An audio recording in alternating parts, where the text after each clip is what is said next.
at my core, cooking is simple and straightforward. I just want to serve food that I want to eat all the time. You know, everybody's got to eat. You live, breathe, and die in your restaurant. There's a lot of great things coming out of Sacramento. The world is watching. Sacramento's sort of doing it at a level that I haven't necessarily seen elsewhere. It's all the Sacramento stuff. I'm from Sacramento, anywhere I go. We would not be anywhere without these farms. 75 to 80% of our produce coming from one of the 6 counties. And we have missions to create change. This lettuce is so fresh. It's picked that week, washed, chopped in on the salad plate the same week. Now you're changing the game. I knew that this was going to be what I was going to do. It's what makes you happy. It's what makes me who I am. It is the only time that I can be like the truest version of myself. Yes, this is who we are. Yes, we should celebrate this. Yes, we will have a festival for 150,000 people. Yes, we will help you do dinner for 800 on a bridge over a river and close a state highway. This is Farm to Fork.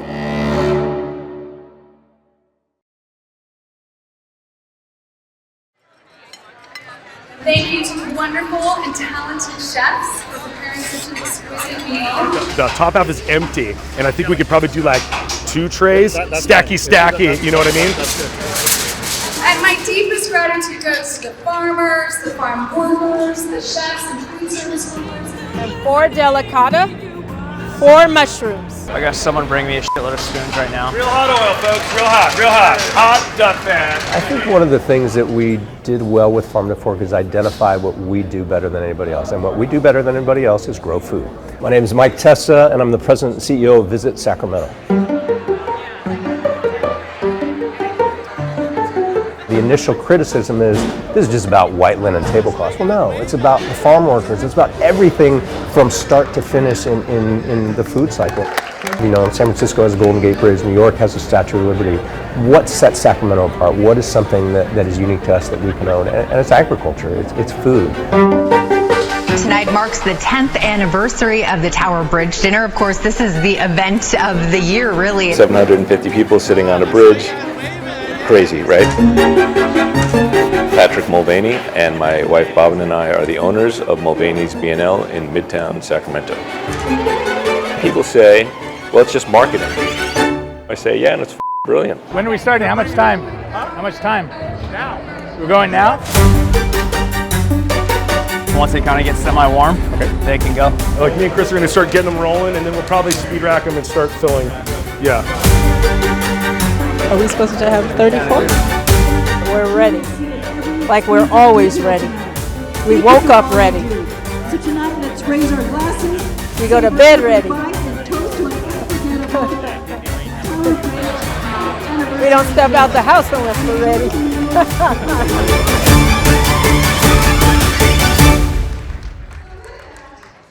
I think chefs have a responsibility to feed people good food. Not just good food for our taste buds, but food that we can thrive on, that makes us feel good. People say, does California have a cuisine? Yes, we do. And it's known to be fresh. It's known to know your farmer. It's maybe you went out and picked it, out of the ground. This plot is everything that they have started from seed and then planted out and are now harvesting. That is what is going on to our mobile farmers market truck. They're picked one day and they're out into the community the next day. Here we have cucumbers. On the other side actually is okra. Beautiful eggplant. Yeah. So there you go. Best with a little bit of salt, because a little salt. This is not machine harvested.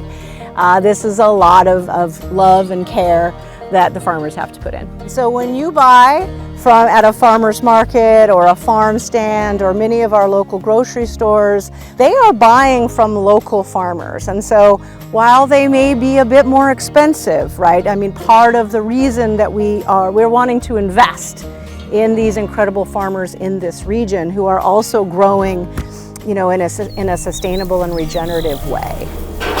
We know from looking at our menus that every person who dines here helps support or eats food from about 20 individual farms every night. We are out front in celebrating the farms and the farmers. It's that community, right, that we have, that we built, that is just helps make Sacramento what it is.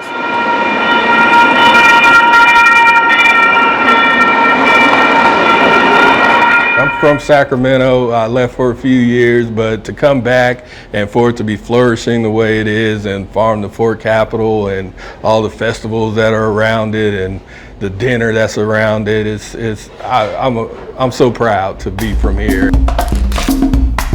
So it's my dad's recipe, but my mom's greens from her garden. Because I couldn't find none this morning. I was in a hurry. As you dive into Sacramento and you got these counties out there like Yolo County, there's some stuff here in Sac County, and like even surrounding, you don't really have to go past 50 miles to get everything that you need. Yeah, it's exciting to be, the most popular food truck in Sacramento.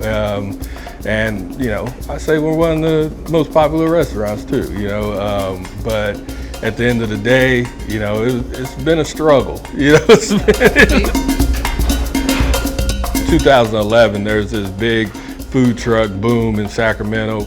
I remember we're on UC Davis campus, and I had one of the food truck coordinators come up to me and he was like, "Hey, your numbers, they're not where they need to be." And he was like, "I'm not saying that we're gonna kick you out, but you gotta figure something out."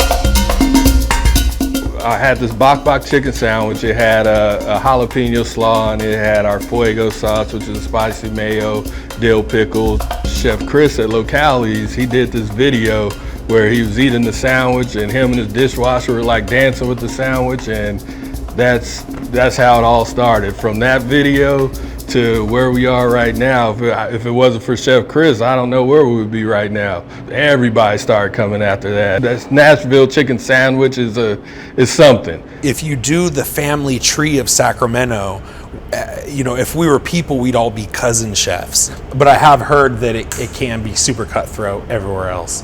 And in Sac, it's like, we all worked for 5 guys. I think that's part of the reason that keeps us really close together.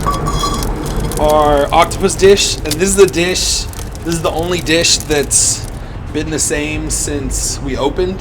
When I first started cooking, I knew that this was gonna be what I was gonna do.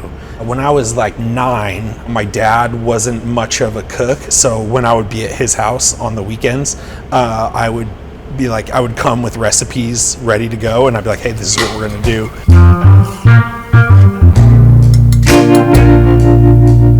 I would pick recipes that had the most ingredients in them.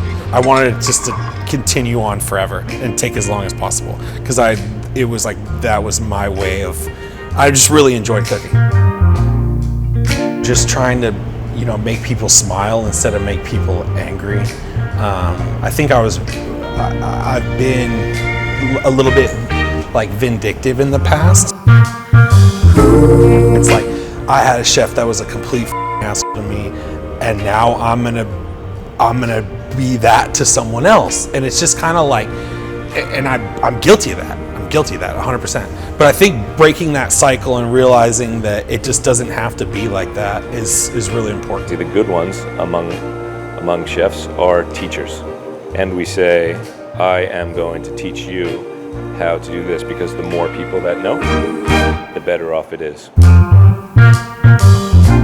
We get new people, and it's hard to integrate into a new society. It's hard to integrate into a new system.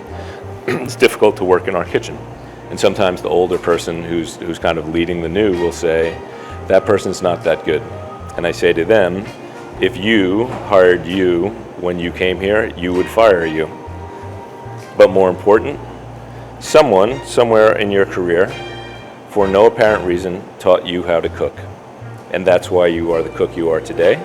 And your responsibility or your payback for that is to take it forward and teach the person behind you how to cook for no apparent reason. I feel like I could reach out to pretty much anybody that I've worked for and just ask them a question that maybe I don't know. You know, there's always that respect and there's always that mentorship.